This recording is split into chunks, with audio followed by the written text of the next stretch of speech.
Hello and welcome to my new video, how to draw a city in 5-point perspective in a crystal ball, step by step.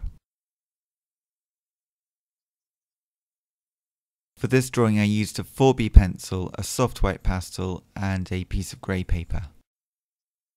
The first simple step in this complex drawing is to draw around a shape to get a perfect circle.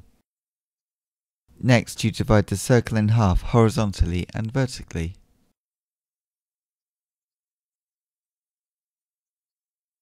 Then you number the 5 points where the lines touch. These are your 5 vanishing points.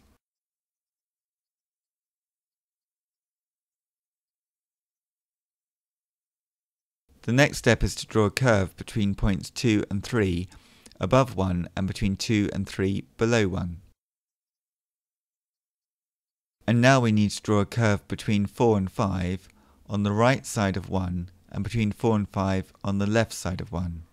These are our first guidelines for our drawing of a city. As we will draw many buildings, we can repeat some of these curves.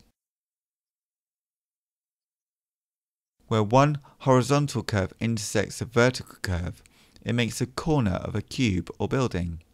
Here I am drawing the top of the building with darker lines. 2 of these lines go towards the vanishing point.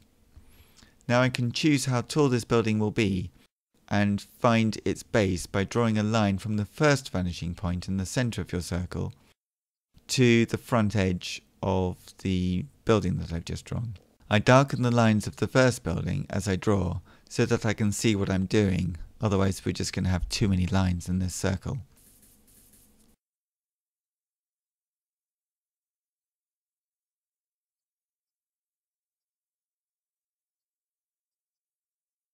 I now repeat this process on the right hand side of the vertical central line between vanishing points 4 and 5. Horizontal lines on the left will go towards vanishing point 2 and all horizontal lines on the right will go towards vanishing point 3.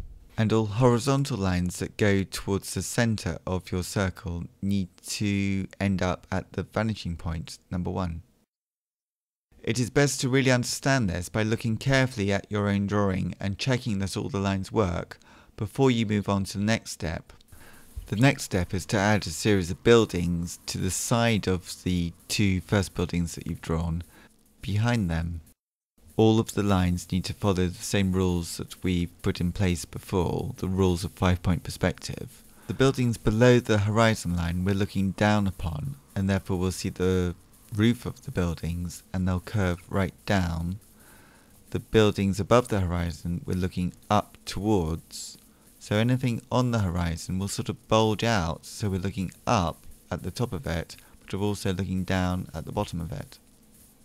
If you make any buildings that go up, get smaller step by step, sort of tapered in, it's going to again look like you're looking up at a very large building, rather than just a solid building that's evenly spaced. So I'll speed up the drawing for a moment just to place all the buildings where they need to go.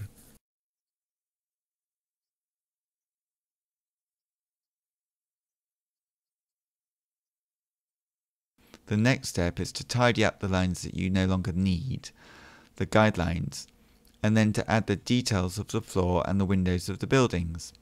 I use a pen for this stage. All these detailed lines will follow the curves and straight lines that we worked out in the early basic shapes.